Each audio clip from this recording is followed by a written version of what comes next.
Okay, here you are in the middle of the ocean. It's endless, but you can't see it because there's a thick fog all around you.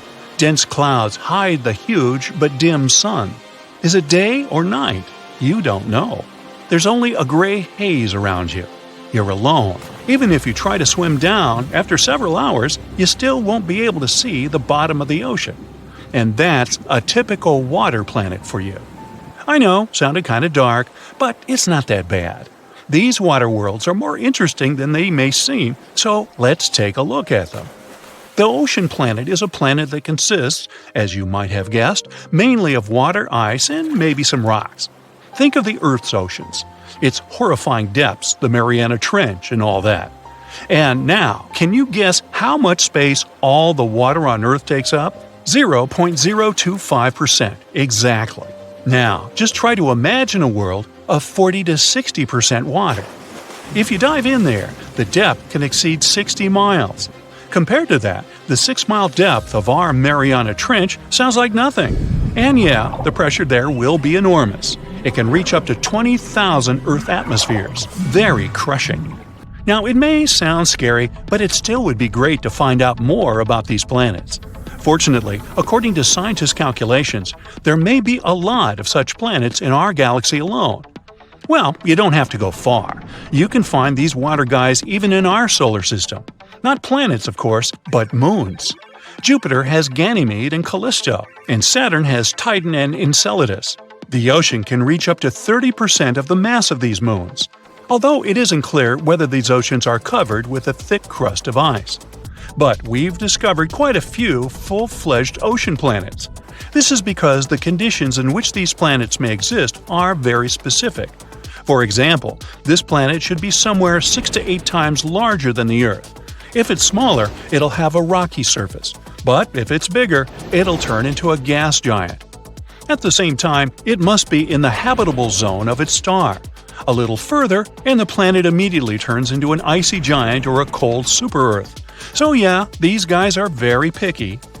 We first started exploring these planets back in the 1970s. However, since then, we found only a couple of them, but they're still very interesting. The first planet is Gliese 1214b. It was the very first ocean planet that we discovered. Initially, the scientists noticed only a small dim dot. This dot turned out to be the red dwarf star Gliese 1214, an unremarkable, completely ordinary star that's 5 times smaller than our Sun and 300 times dimmer. Scientists wouldn't worry about it at all, but back in 2009, they noticed that this star had one single planet, and this planet turned out to be quite strange. This super-Earth was 2.5 times bigger than our Earth and 6.5 times heavier, but at the same time, it had a very, very small density and about the same gravity as our planet. In other words, there were almost no rocks and metals on it, but it wasn't a gas giant either. So there was only one option left. It was covered in water and ice. And that's how we discovered the first ocean planet. Well, actually, we can only assume that it consists of water. That's what the mathematical calculations say. In reality, this planet is quite confusing. It's difficult to explore, and so far, scientists haven't been able to find anything there. No hydrogen, no helium, no water, nada. That's because the outer layer of the atmosphere of this planet is very dense, and it perfectly hides its composition. But even so, it's probably a water world. Gliese 1214b is very close to its star. It's only 0.014 astronomical units away, which is less than the distance between the Moon and us. The year there lasts about 36 hours, and the temperatures, to put it mildly, are just wild. Scientists suggest that the average temperature there can reach 250 to 535 degrees Fahrenheit. Woo, that's hot. Remember the creepy description from the beginning? Well, actually, spending time on Gliese 1214b would be a little different, more like swimming in a steam boiler. Because of such gigantic temperatures, the ocean on the surface will be constantly in a state close to boiling without actually reaching it. So, imagine that you're descending to the surface of this planet, flying through clouds of steam, and then you suddenly find yourself in the water. What? But when did it happen? Well, that's because the boundary between steam and water on Gliese 1214b will be very blurred.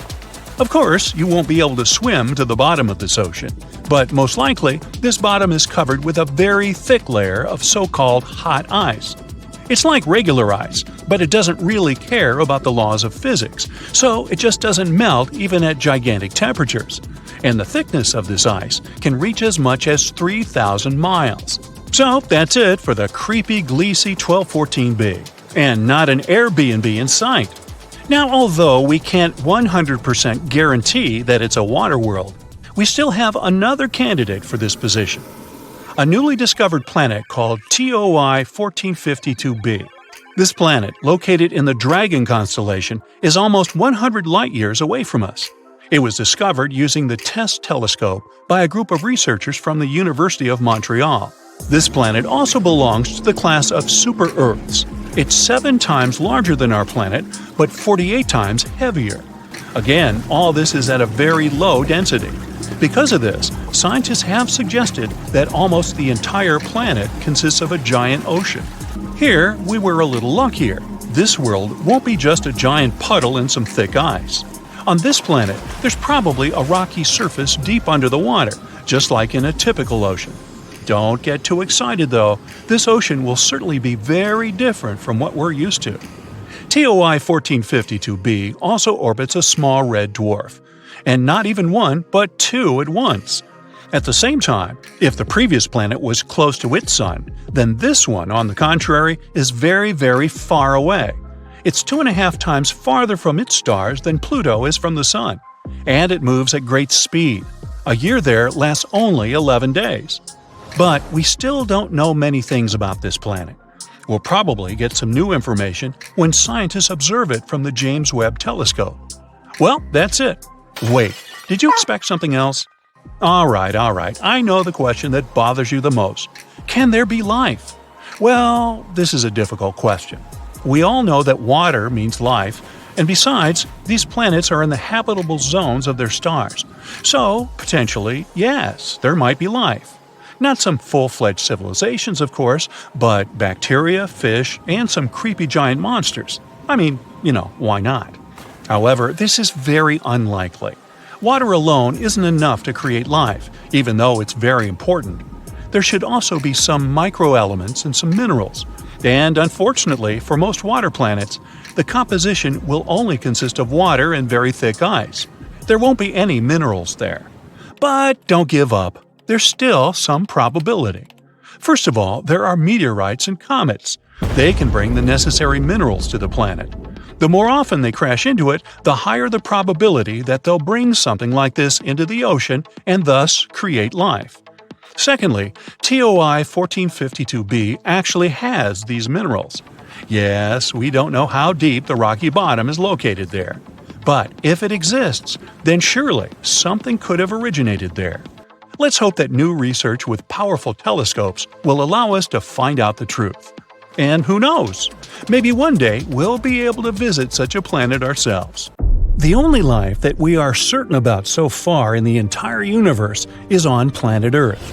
Whether that life is intelligent is, let's say, arguable. But anyway, it's not surprising that we're tirelessly searching for life on other planets. So far, they've discovered more than 4,000 of them. But what's even cooler, NASA has compiled a new list of 24 planets that aren't just Earth-like, they're better. The conditions on them are so good that they're more comfortable than on our planet. So let's examine some of them. KOI 5715.01. Let's be coy, shall we? This wonderful planet is in the constellation Cygnus. And why is it so wonderful?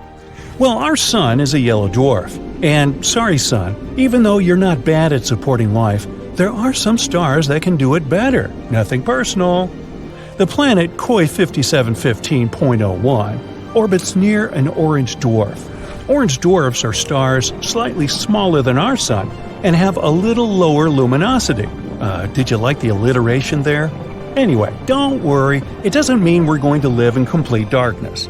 In fact, if the planet is found closer to the Sun and it has a thicker atmosphere, it may even be lighter and more colorful than on Earth.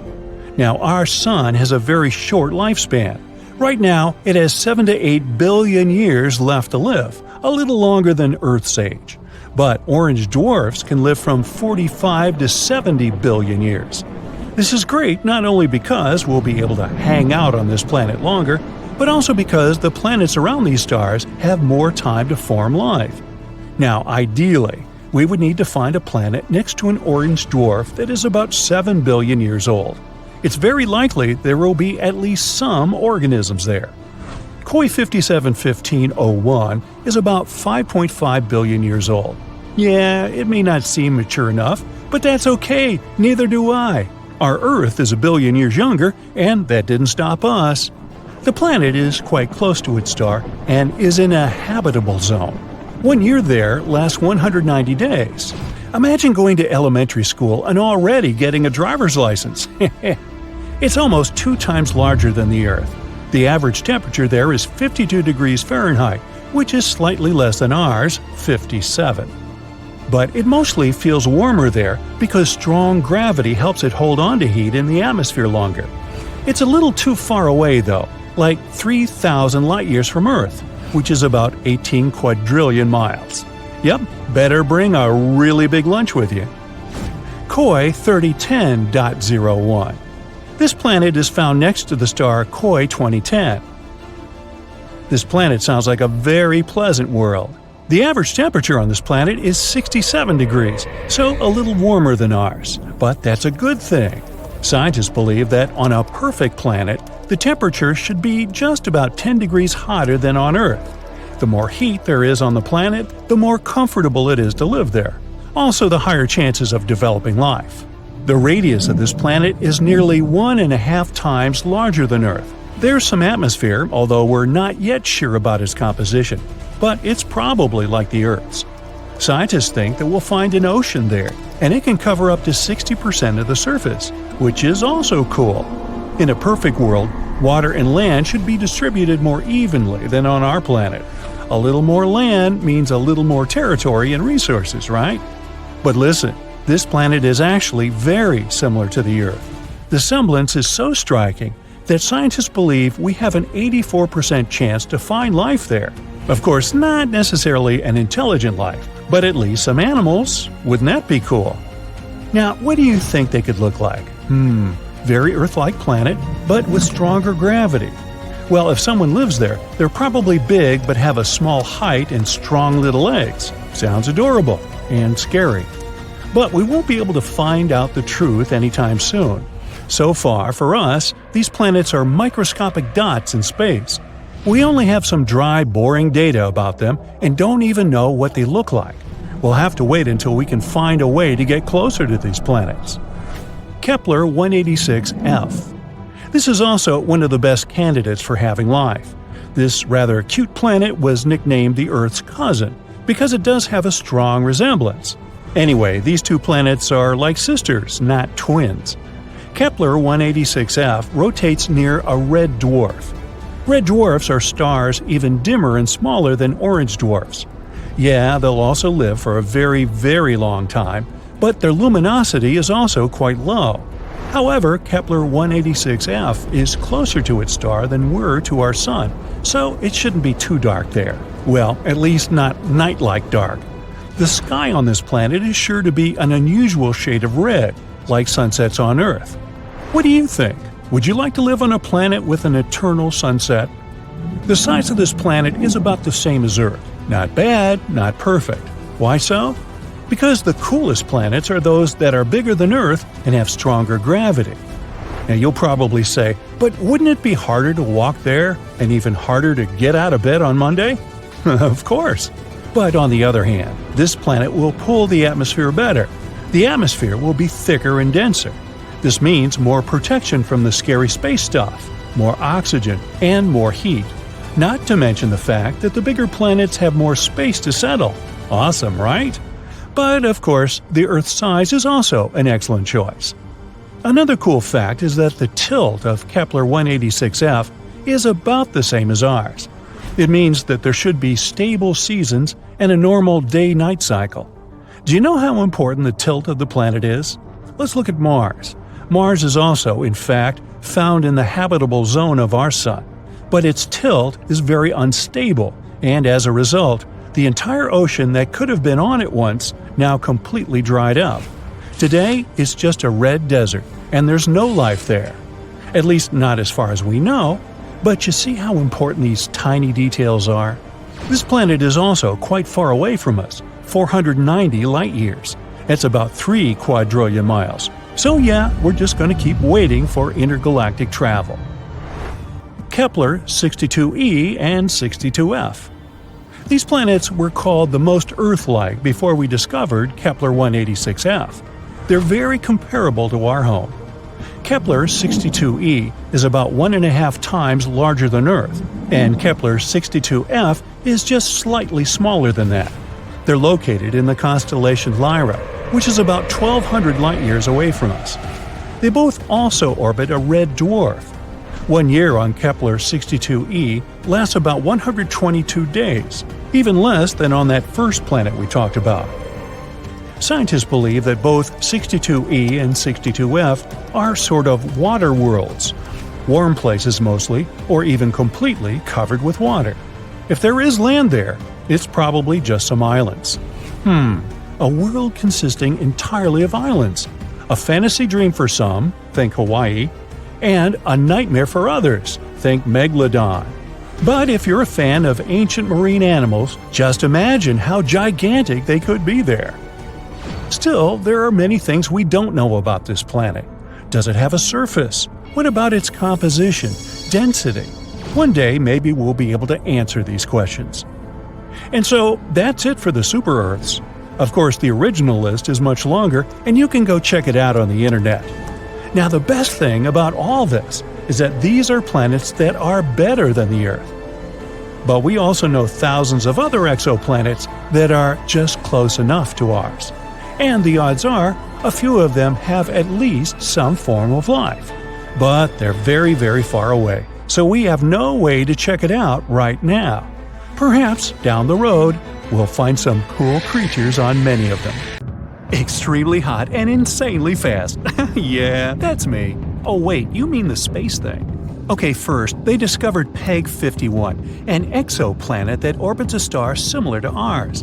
An exoplanet is any planet outside of our solar system that orbits a star that's not the Sun. This planet was completely different from anything we've ever found. Almost the same diameter as Jupiter, but half the gas giant's mass. It took only 4 days for this exoplanet to orbit its star, which seemed impossible. It was definitely too fast for something so massive. And then, scientists started finding something they've named hot Jupiters all over space. Lots of heated gas giants were located only a couple of million miles away from their stars. Sometimes, there were a couple of space bodies orbiting their stars pretty closely, and many were a few times bigger than Earth. Solar systems where they found hot Jupiters are not like ours. We have a neat system with smaller rocky planets on the inside and big gas giants on the outside. And almost all of them peacefully orbit the Sun, following their trajectories. Everything is in order. When a star is at the earliest stage of its formation, it creates a disk of gases, debris, and dust surrounding it. It's called an accretion disk.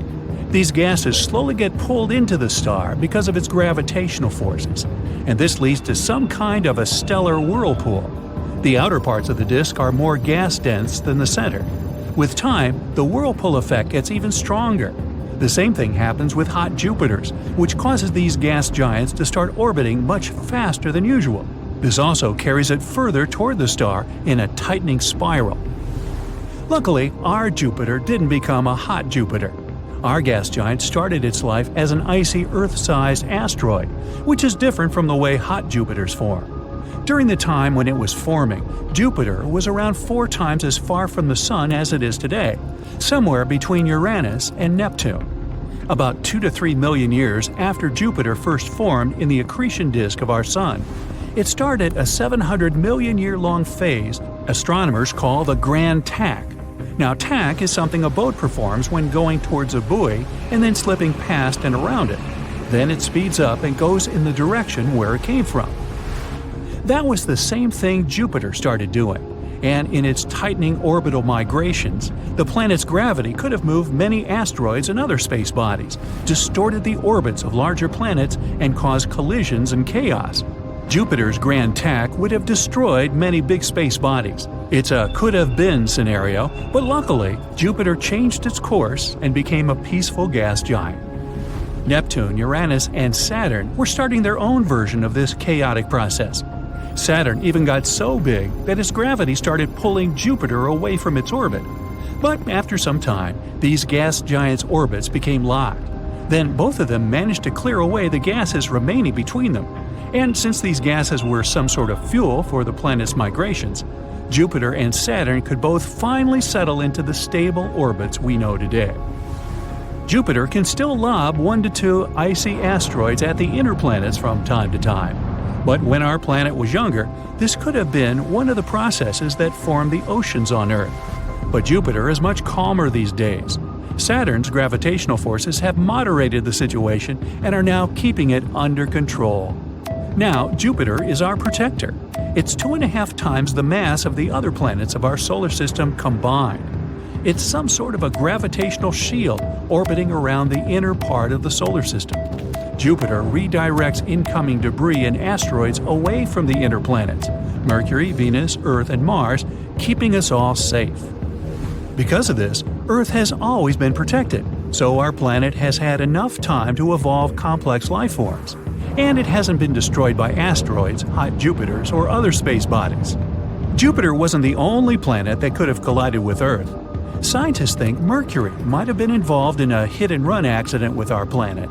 Mercury is the innermost planet in our solar system. It's the closest to the Sun and the smallest planet out there. And it also keeps getting smaller. Nowadays, its diameter is around 9 miles smaller compared to its size 4 billion years ago. Scientists think this might be happening because the planet's core is made of iron, and this iron is cooling and becoming solid, which is slowly reducing the planet's size. Mercury is the planet with the biggest number of craters in our solar system. Its atmosphere is really thin, so it can do nothing to keep the planet protected from meteors. The largest crater on Mercury's surface is at least 963 miles across. It could fit Western Europe from Germany to Portugal. The object that formed such a crater must have been at least 62 miles long. With all these craters, Mercury looks similar to our Moon. It orbits the Sun faster than the other planets, so 1 year on Mercury lasts around 88 Earth days. That means celebrating a birthday every 3 months or even more often. At the same time, the planet rotates so slowly that a day on Mercury lasts almost 59 Earth days, a long time to wait to go to bed. There's a piece of Mercury on our planet. In 2012, a green meteorite was found at a street market in Morocco. Scientists studied its composition and concluded it could be from Mercury. Mercury doesn't have its own moons because of its small size and weak gravity. Plus, the planet is too close to the Sun. By the way, the only other planet without moons in our solar system is Venus. Mercury has a really thin crust, like a good pizza.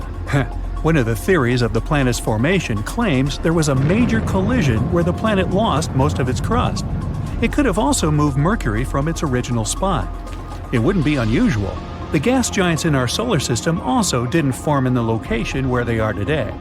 Mercury also has an eccentric orbit, which means it could have been kicked out of its old orbit and moved to a new one. Scientists also think Mercury might have collided with the early Earth. One theory says that's how the Moon could be formed. Out of all the material flying away after the big crash, there might even have been pieces of Mercury's crust in the mix. Exoplanets Kepler-107b and Kepler-107c are a pair of planets that orbit a star similar to our Sun in the Kepler-107 system. It's around 1,700 light-years away from us. These planets have almost identical sizes, both with a radius 1.5 times that of Earth. But one of them, Kepler-107c, is almost 3 times as dense as the other. That's because the planets have a different composition. Some scientists believe that Kepler-107b is less dense because it probably collided with another unknown planet in the past. This powerful hit took away part of its surface and left behind a very dense core rich in iron.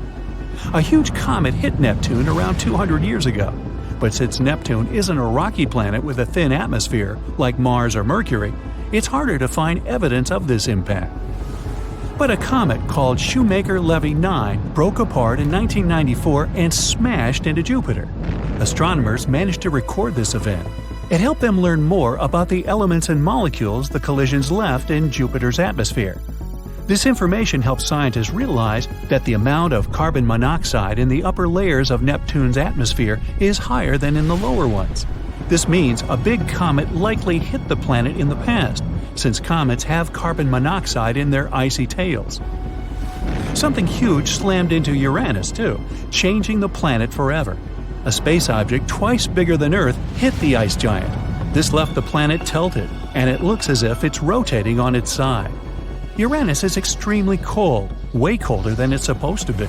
It might mean that the object that slammed into it was probably a young protoplanet made up of ice and rocks. Also, some of the debris from that collision may have created a thin shell around Uranus. It still traps the heat coming from the core of the planet.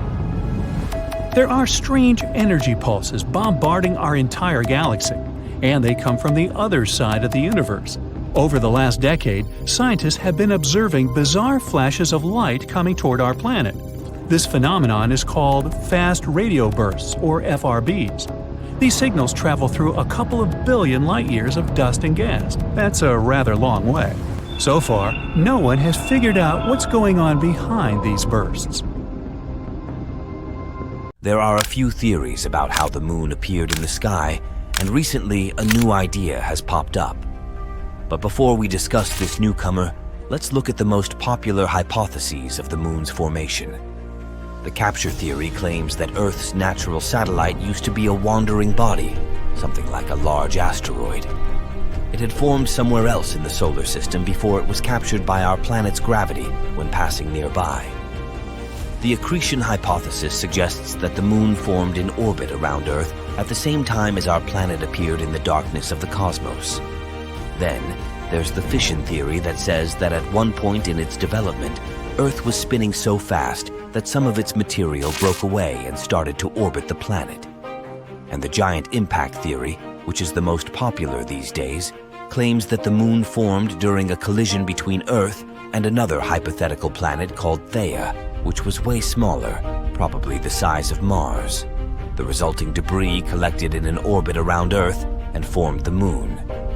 And now, let's move to the new theory you've been patiently waiting for.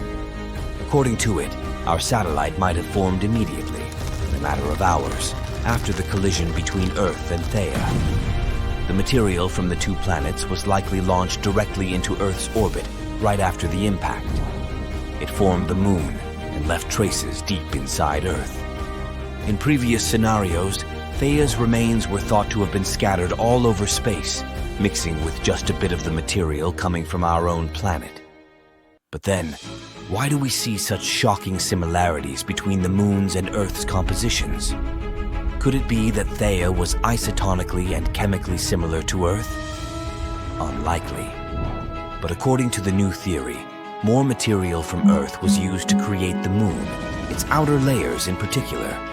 It might explain this similarity in composition. One more theory also tries to explain this mysterious similarity, the synestia model. According to it, our satellite formed inside a swirl of vaporized rock left by the collision. But this theory can't explain the moon's current orbit. The new single-stage theory does offer us plausible explanations for both the similarities in composition and the orbit of the moon.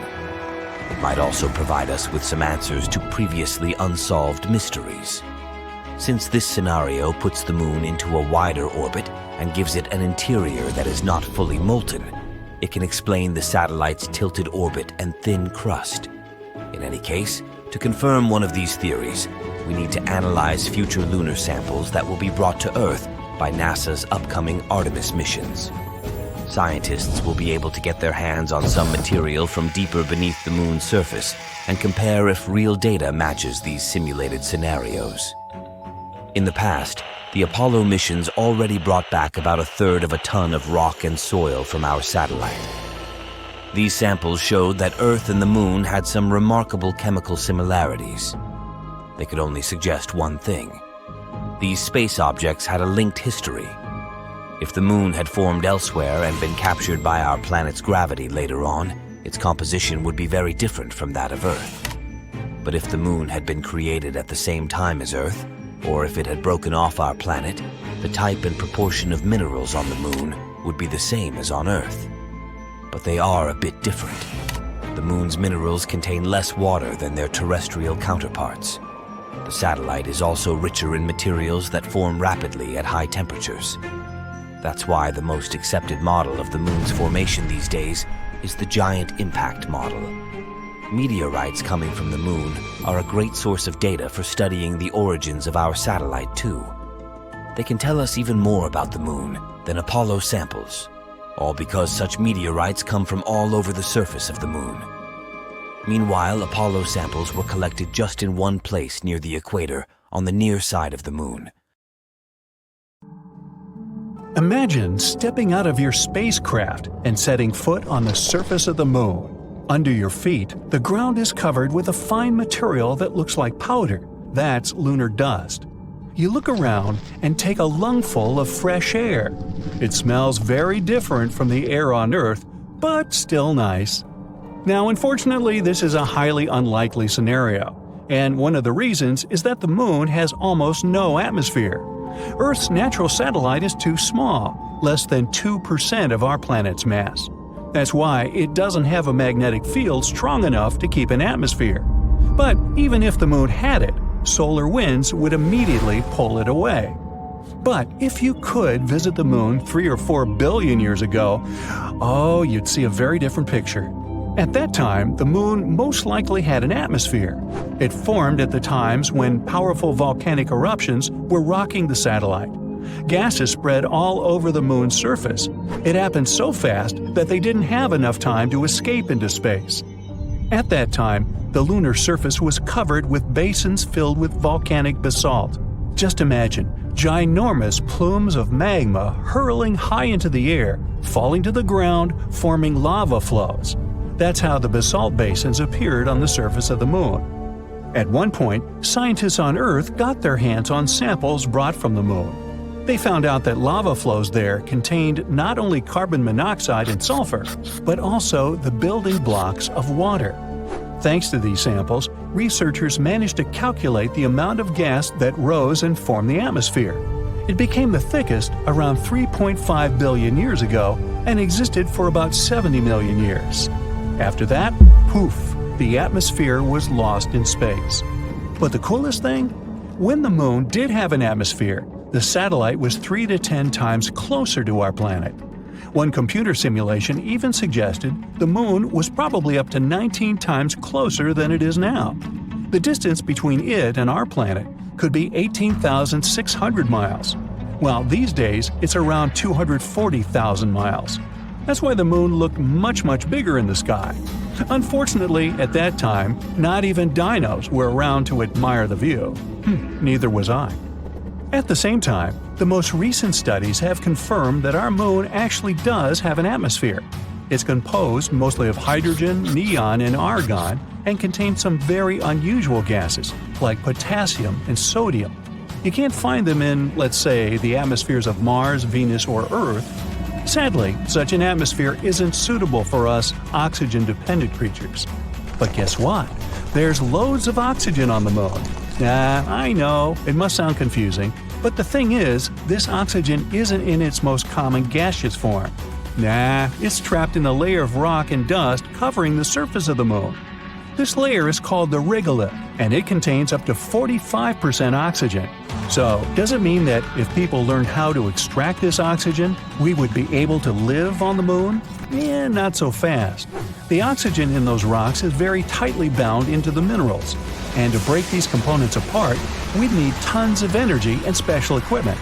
But if people managed to start this process, the moon would deliver quite a lot of oxygen. Now, there's a theory that the moon might have been formed during a collision between Earth and another planet. This planet must have been smaller, the size of Mars. It probably happened around 4.5 billion years ago. Another theory claims that the moon used to be an asteroid or some other wandering body. It formed somewhere else in the solar system. When it was passing by Earth, it got caught by our planet's gravity. Other experts think that at some point in the past, Earth was spinning so fast that some of its material broke away. It soon started to orbit our planet, and that's how the Moon appeared in the sky. And the least exciting theory claims that Earth's natural satellite could simply appear along with Earth during our planet's formation. These days, the Moon is the fifth largest natural satellite in our solar system. It's also one of the densest, second only to Jupiter's satellite Io. Most likely, the Moon has a tiny core, no bigger than 2% of the satellite's mass. About 420 miles wide, it consists mostly of iron and sulfur. The Moon's surface is dark, even though Earth's natural satellite is the brightest object in the night sky. But in reality, its reflectance is just a bit higher than that of asphalt. You might have heard that the Moon, along with the Sun, causes tides in the oceans and seas on Earth. The satellite's gravitational pull creates something called the tidal force. It makes the water bulge out on the sides that are the closest to the Moon and farthest from the satellite. These bulges are what we know as high tides. But what not so many people know is that the Moon also causes rocks to rise and fall, just like it does with water. Of course, this effect doesn't look as dramatic as ocean tides, but it's still noticeable. Earth's solid surface moves by an inch or so with each tide. Now, not only does the Moon cause tides on our planet, but it also slows down its rotation. This phenomenon is known as tidal braking. It increases the length of a day on Earth by a bit more than 2 milliseconds per 100 years. The Moon is also moving away from Earth at the same rate at which your fingernails grow. That's about 1.5 inches per year. You should really cut those. If one day it floats away into space, our planet will have to live through tough times. Without the stabilizing pull of the Moon's gravity, Earth's tilt would start changing wildly, from no tilt at all, meaning no seasons, to a large tilt, resulting in extreme weather. Since the Moon doesn't have an atmosphere, nothing protects it from extreme temperatures. It gets incredibly cold on the night side, minus 390 degrees Fahrenheit. Meanwhile, the sunny side is literally boiling, with a temperature of 250 degrees Fahrenheit. Another thing the Moon can't protect itself from without an atmosphere is meteorites. That's why the surface of the satellite is dotted with craters. For comparison, there are about 190 identified impact craters on our planet. Many of them are hidden by vegetation or covered with water. But if we speak about the Moon, the number is so much greater, several million, and around 5,000 of them are more than 12 miles across. The Moon is less seismically active than Earth. That's why these craters and other ancient formations stay in perfect condition for centuries. But even though the Moon's surface is mostly dormant, Earth's natural satellite still experiences moonquakes. They start several miles beneath the surface.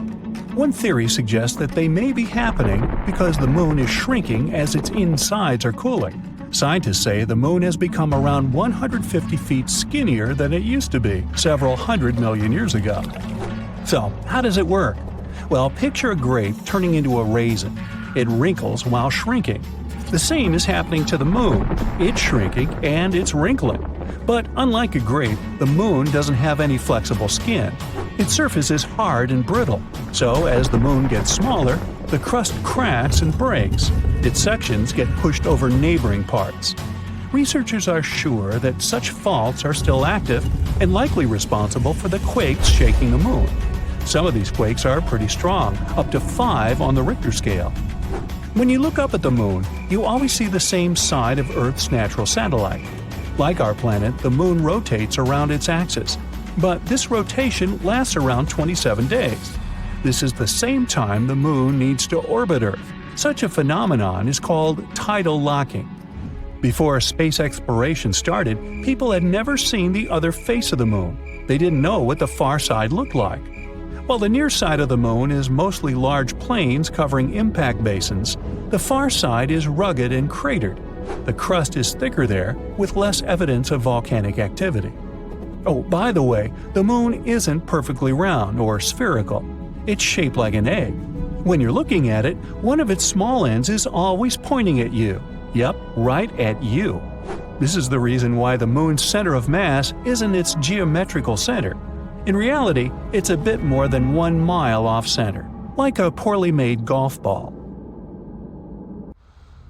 Hey, wake up! Quick, listen to that. It's a 5-second FM signal coming from one of Jupiter's moons. You fumble for your phone and inform your colleagues. They freak out over the news and rush to the lab. You've been a scientist working with the Juno probe, exploring Jupiter for years. But this is the first time you've witnessed something so unusual. Ganymede is Jupiter's largest moon and the biggest moon in our solar system. If this space body didn't orbit around Jupiter, it would be classified as a planet. It's even bigger than Mercury and Pluto. What makes this moon stand out among others is the fact that it has its own magnetic field. The moon was born around 4.5 billion years ago. It means it's as old as Jupiter itself. This planet-sized space body takes 7 Earth days to orbit its planet. Everyone gathers at the laboratory, impatiently waiting for you to play the recording of the signal coming from space. Your colleagues get their game on, trying to figure out what the source of this mysterious sound is. Around 40% of Ganymede's surface is dark, with craters scattered around, and 60% is light-colored. There are formations that were probably caused by tectonic activity or the release of water from under the surface. Scientists managed to discover a thin layer of oxygen trapped in the moon's atmosphere.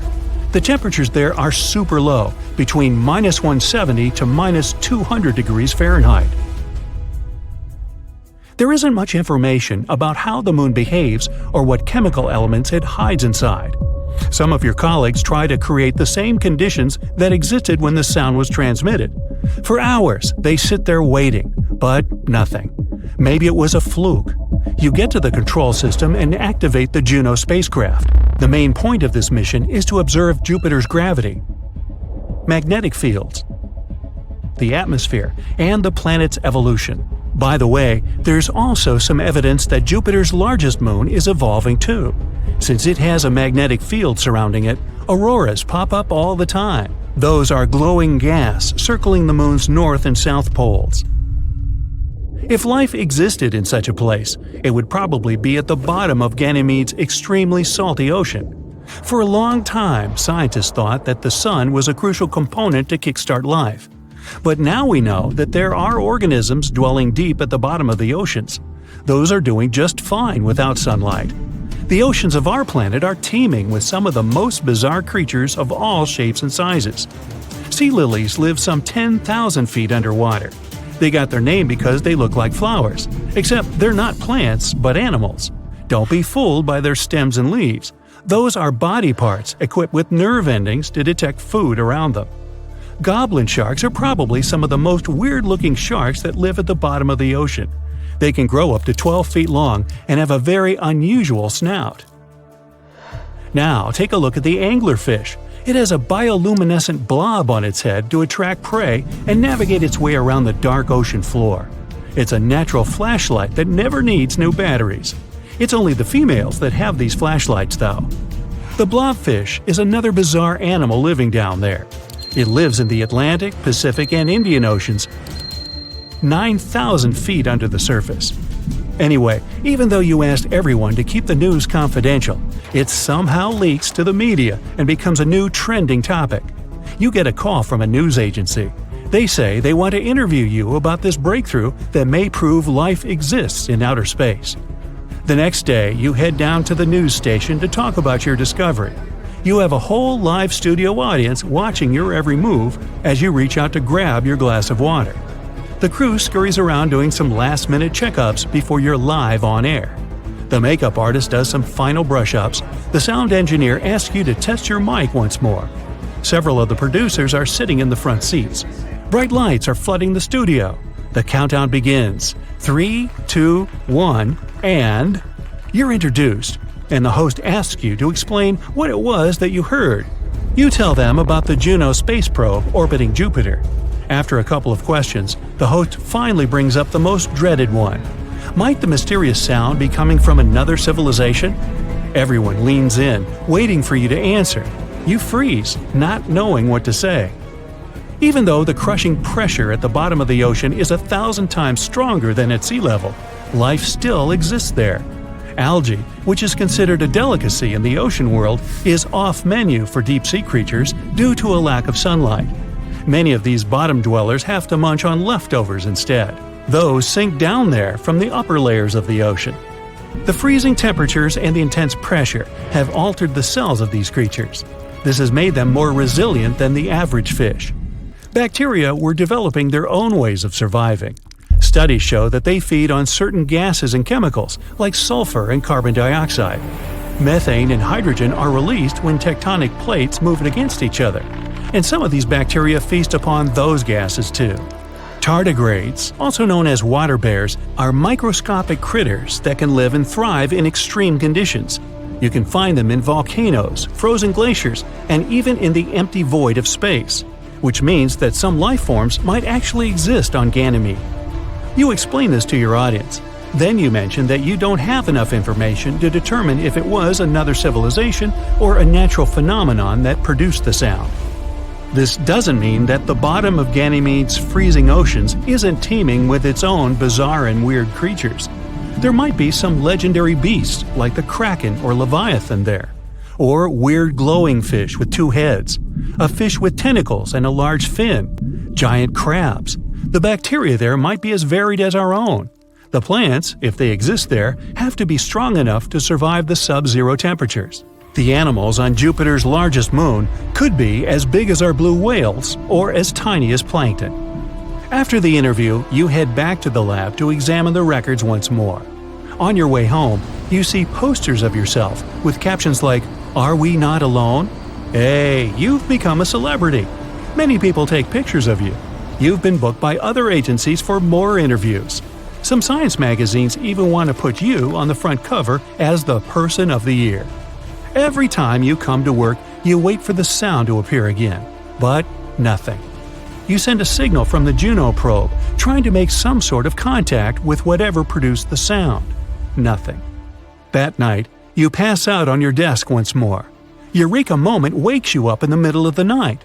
There might be something you've missed. You run the numbers again and realize that the answer was in front of you this whole time. It wasn't another civilization that produced this sound. The source was electrons. Every planet produces its own sound.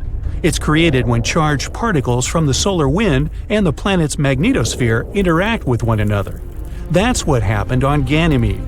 The electrons in its magnetic field, where the probe picked up the signal, were acting stranger than usual, and this amplified some irregular frequencies.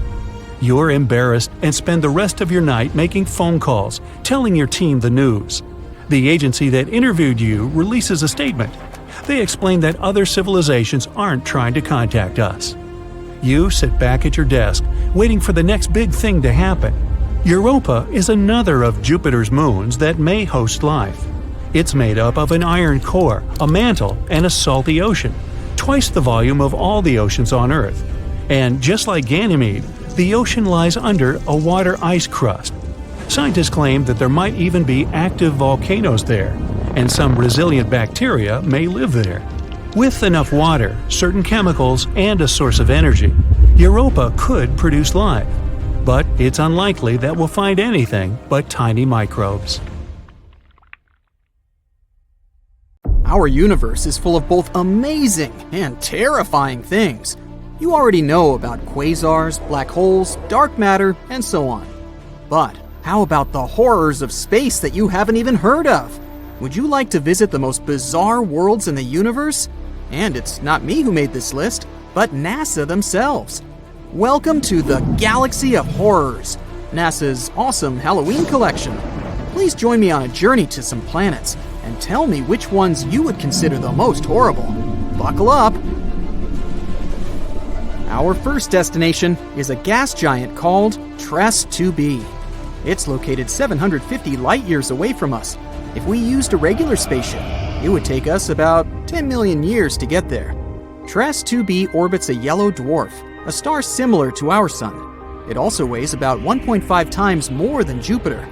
So, what's so special about it? Well, if you're afraid of the dark, you definitely don't want to visit this place. It's the planet of eternal night, the darkest one of all the planets known to us. But it's not that far from its star, so why is that? The thing is, the surface of TRES 2b reflects light even worse than coal does. Because of this, it seems that there's no light at all. If you were flying across the surface of this planet, it would be like walking with a blindfold on your eyes. Oh wait, actually there is some light. An eerie deep red glow surrounds the surface of the planet. This glow is created by the burning atmosphere, which makes TRES 2b a scorching planet. The air there is even hotter than lava. Oh, but if you think that was bad, let me show you the next place of our horror journey. NASA wasn't beating about the bush while nicknaming this one. Now, we're not just talking about one planet, but 3 at once. They're also located quite far away, 2,300 light years from the Sun. We would have reached them by ship in about 35 million years. All the planets are in the constellation Virgo, and each is extremely light, much lighter than the Earth. These 3 exoplanets are called Poltergeist, Dragger, and Phobator. Cool names, huh? It's because each of these planets is about to become a ghost soon. The thing is, they don't revolve around a star, but around a pulsar. Pulsars are rotating neutron stars with an extremely powerful magnetic field. In simple words, these are the stars that exploded one day. After the explosion, they usually emit such a powerful pulse that it causes the star to rotate at an unimaginable speed, several thousand rotations per second. At the same time, they constantly emit electromagnetic pulses that affect everything around them. So, you've probably already guessed what's happening with our zombie planets. They're slowly, gradually being destroyed under the gigantic influence of radiation. One day, they'll disappear without a trace. Ghost-like planets orbiting an undead star? Yeah, Zombie World is a fitting name. It's also not surprising that scientists nicknamed this pulsar Lich, despite the long official name. Well, at least these guys stick together on their final dance. This planet has a long name, so bear with me. HD 189733b. This gas giant is 65 light years away from us. It would have taken around 1 million years to get there on a spaceship. This planet is slightly more massive than Jupiter and orbits its star, an orange dwarf, all alone. At first glance, it may seem friendly. A pleasant blue color and curls on the surface. Kind of resembles a summer sky or foam on sea waves, right? Oh, looks are very deceptive, my friend. This planet has a pleasant cobalt blue color due to the hazy blowtorched atmosphere. This atmosphere contains silicates that condense when heated. In other words, the clouds on this planet have rain made of glass. Yes, it rains hot glass shards here. Oh, and if that's not enough, there's a raging wind on the surface, which is moving at a speed of 5,400 miles per hour. Just to compare, the fastest wind on Earth had a speed of 254 miles per hour, about 20 times weaker. And because of this, hundreds of thousands of glass shards rush horizontally across the planet's surface at breakneck speed. I really don't envy anyone who would want to try to land there. By the way, this isn't the only example of strange rains in our universe. For example, it rains molten iron on the planet Dimidium. Or let's take so-called carbon planets. Their existence hasn't yet been proven, but if they do exist, there would be tons of black poisonous clouds, and it would rain pure gasoline and hot liquid asphalt. Oh, and also, raindrops would explode upon touching the surface. Nothing special. The next planet, though, is actually really strange. It didn't just revolve around its star, it lived inside the star. This cosmic miracle is called Koi 55b, or Kepler 70b. This planet is very far away from us, 4,000 light years. It would take about 70 million years on a spaceship. It's twice as light as Earth and fully rotates around its star in just a couple of hours. A long time ago, it was an ordinary Earth-like planet about the size of Jupiter. It was peacefully and calmly orbiting its red dwarf star, Koi 55. But everything changed about 700 million years ago. Perhaps you've heard that in a couple billion years, our sun will begin to expand into a huge star, absorbing everything in its path. Well, this is the fate of red dwarfs. Sooner or later, they increase, turning into incredibly hot blue giants. The same thing happened with Koi 55. This star began to increase in size and heat up in temperature, gradually turning into a blue-white giant. It was ready to devour its nearest planets. But Koi 55b didn't care about it. When the star reached it, this planet just settled inside. And moreover, after some time, it left its star, simply returning to the new orbit. How was that even possible? Life inside its star turned Koi 55b into a red-hot round stone. It's one of the hottest planets we've discovered so far. The temperature on it reaches 12,000 degrees Fahrenheit. It's hotter than the sun, which is, let me remind you, an actual star. And for some reason, it's still alive and lives as if nothing happened. Unfortunately, sooner or later, the planet will disappear anyway.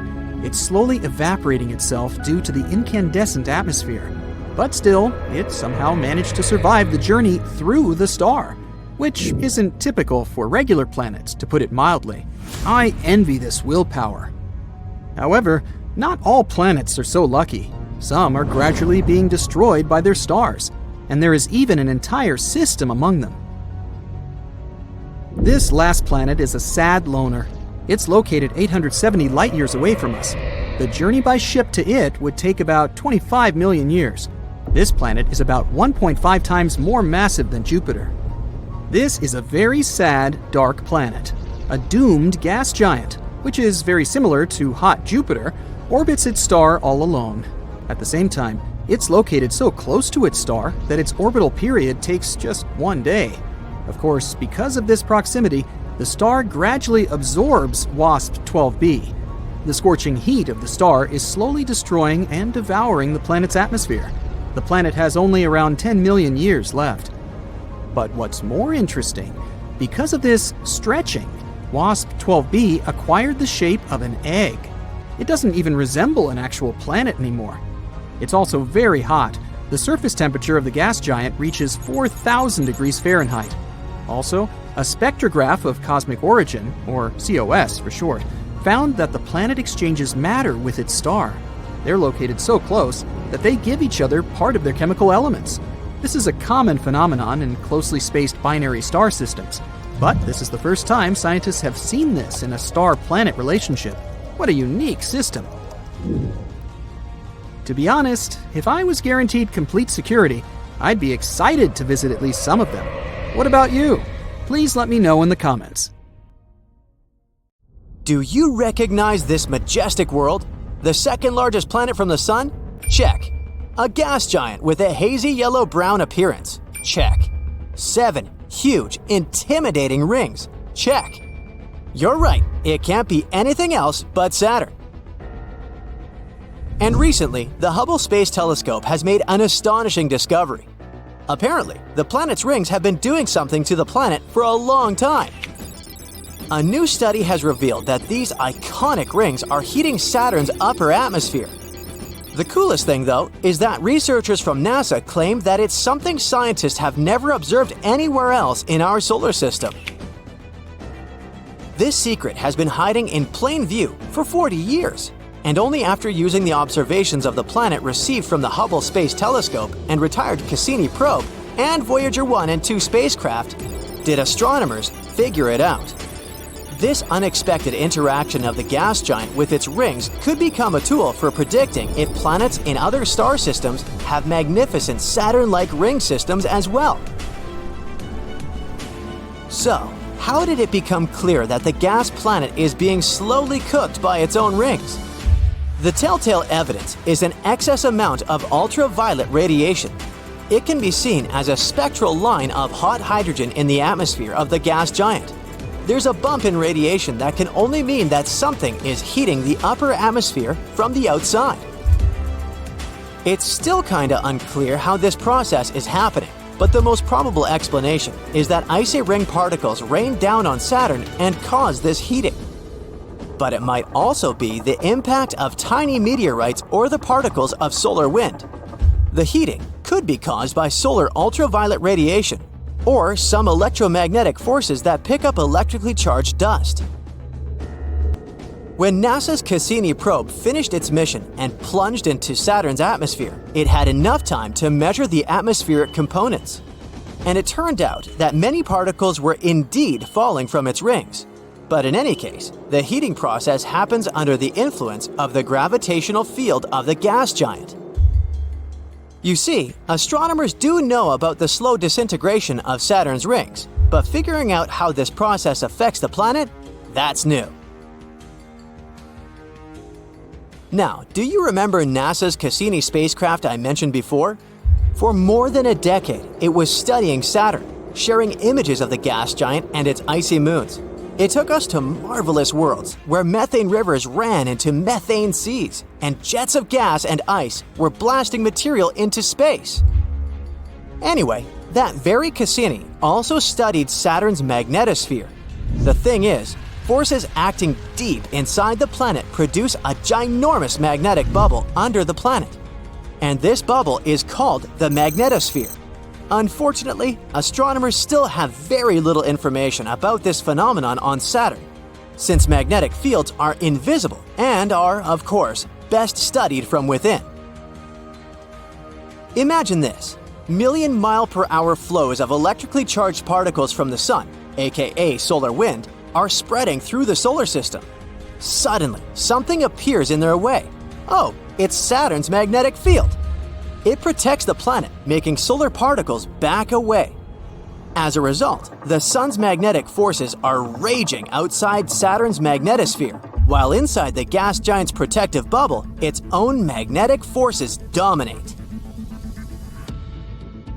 Our home planet also has a magnetic field, but it creates a much smaller magnetosphere. And still, it effectively protects us from the harmful particles coming from the sun and from space. But even though Saturn is protected by its magnetosphere, the sun still manages to mess with the planet. Energetic winds from our star sweep over the gas giant, causing massive auroras. But unlike auroras here, on Earth, Saturn's auroras can only be seen in ultraviolet light. In other words, they're invisible from Earth's surface. You can only see them if you travel to space. But apparently, there are different kinds of auroras on the gas giant. For example, one more type is triggered by the charged particles coming from volcanic eruptions on the planet's moons. And some of Saturn's auroras might be caused by powerful winds swirling in the planet's own atmosphere. These winds blow in the ionosphere, which is a region located beneath the magnetosphere. The same winds might be responsible for the variable rotation rate of the planet. This phenomenon makes it difficult for scientists to figure out how long one day on the ringed planet lasts. Speaking of winds, Saturn has a mysterious vortex swirling over the planet's south pole. The whole thing resembles an enormous hurricane-like storm on Earth, but its eye alone measures almost 2,500 miles across. For comparison, the eye of a typical terrestrial hurricane is a mere 2 to 3 miles wide. What confuses astronomers is that although the phenomenon looks like a hurricane, it doesn't behave like one. It's stationary and keeps spinning over the same area of the South Pole. And while polar vortices on Earth have cold cores, the one on Saturn is warm. And now, brace yourself for another surprise Saturn has prepared for us. In an image sent to Earth by the Hubble Space Telescope, one can notice a couple of dark, shadowy spots on the left side of the planet's rings. Those are informally called spokes, maybe because they resemble spokes on a bicycle. The shading and shape of spokes vary.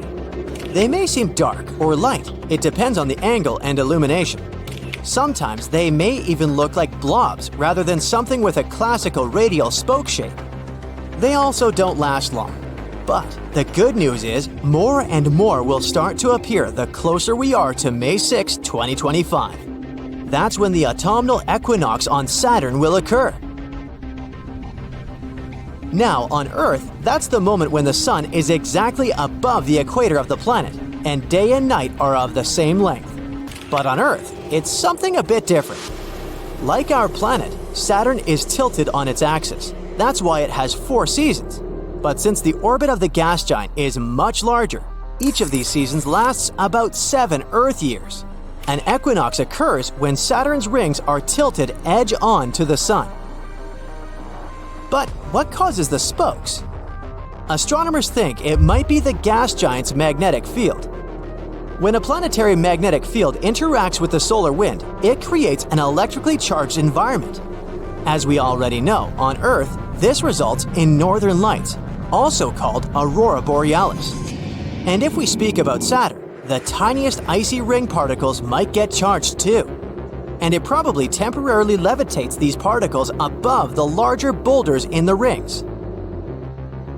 For the first time, the spokes in Saturn's rings were spotted by NASA's Voyager mission. It happened in the early 1980s. At that time, we didn't know that these spokes were a seasonal phenomenon. Voyager 2 just passed by the planet after all, and then sped on. To figure out what these spokes were and how they functioned, astronomers needed a space telescope that could observe Saturn's rings from afar, like Hubble. The latest equinox on Saturn occurred in 2009. That's when the Cassini space probe was traveling around the gas giant. It sent many amazing images back to Earth. It managed to prove quite quickly that the spokes weren't caused by gravitational interactions with Saturn or the influence of the gas giant's moons or small moonlets, which make up the planet's rings. It was the year 2005 when Cassini confirmed that the spokes were related to Saturn's magnetic field. And even though that mission was finished in 2017, now Hubble keeps its long-term monitoring of the changes on and around Saturn. Despite all the observations, astronomers still can't predict the beginning and duration of the spoke season. Luckily, Saturn's prominent rings are a perfect laboratory for studying this phenomenon, because even though other gas giants in the solar system also have rings, those are not so visible. And scientists don't know whether spokes occur on those planets. The Hubble Space Telescope was put into a low Earth orbit in 1990. If you think about it, it's had over 30 years of experience looking at various space objects. It was named after astronomer Edwin Hubble and was built by NASA.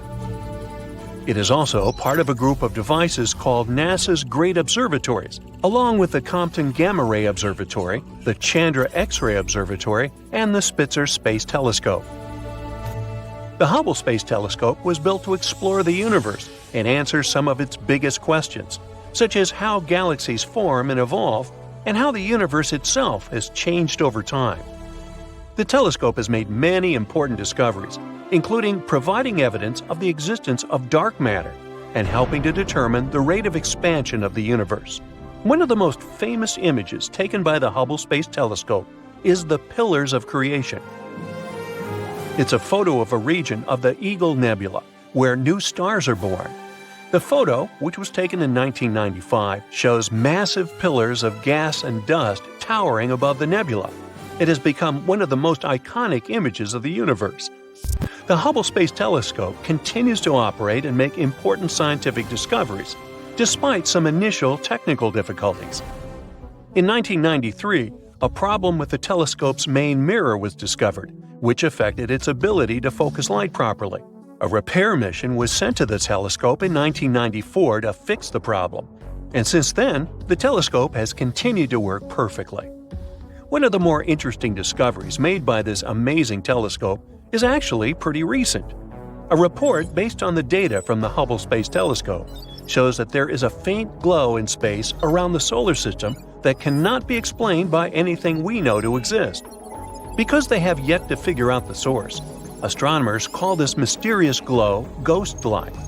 We don't know that this light is not coming from the stars or galaxies near the solar system, nor is it coming from dust on the solar system's plane. The researchers aren't sure what the source of the light is, but they think it might be tiny particles of dust and ice left by comets. But it's only a theory that has not yet been confirmed. When we study the universe, we often find bright things like planets, stars, and galaxies. But from time to time, we discover some light coming from places where we didn't expect to see it, like from between planets. This light may be coming from deep within our solar system, and it may be a new phenomenon that hasn't been studied before. In other words, there may be something at the center of our galaxy that produces a lot of light. Spacecraft Voyager 1 also captured images showing a lot of light coming from the edge of our solar system. How come we haven't noticed this until now?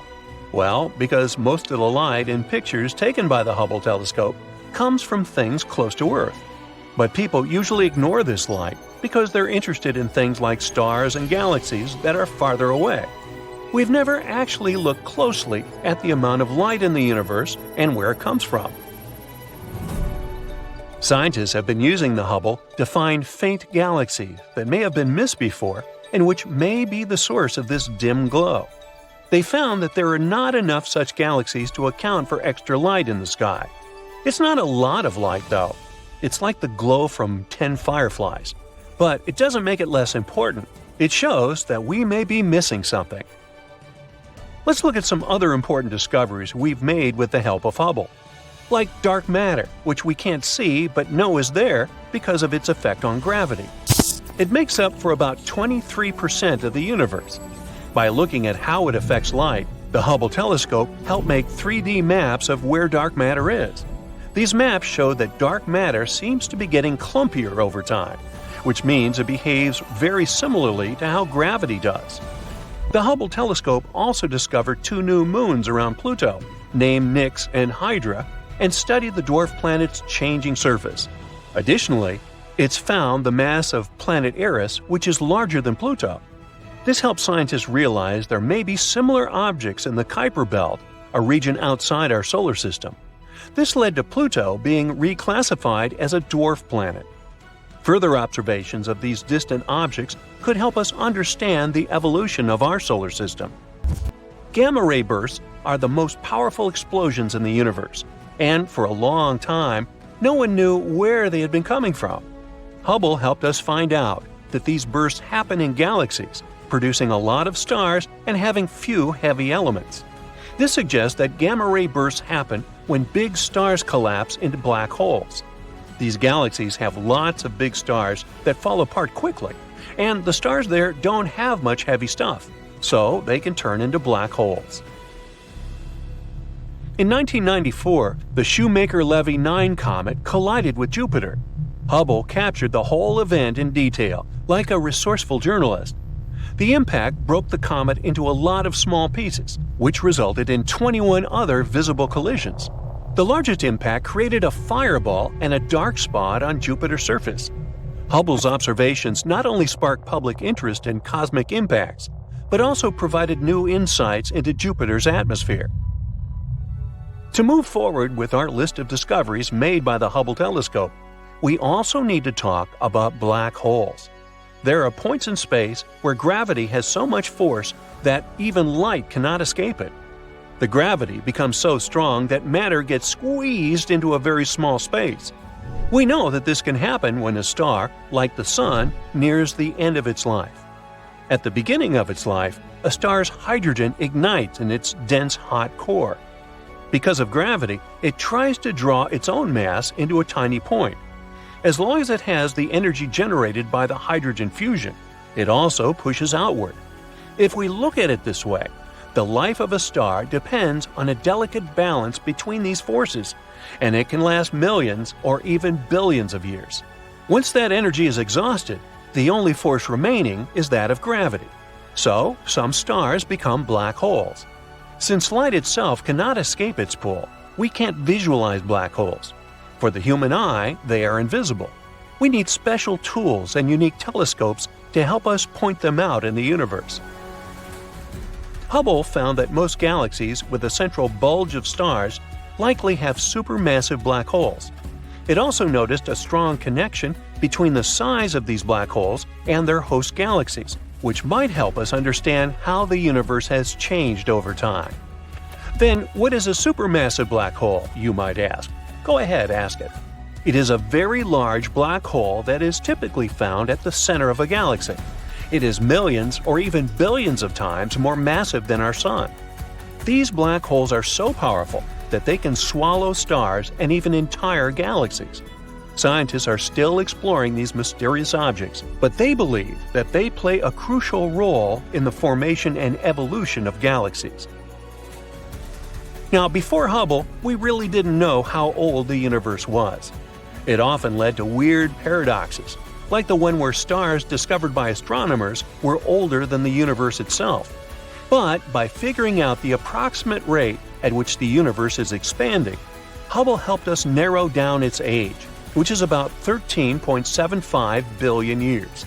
Trying to figure out the exact age of the universe is an important question. That's because most astronomers think that the universe has not existed forever, but appeared in one really hot and dense fireball called the Big Bang. I wasn't around then.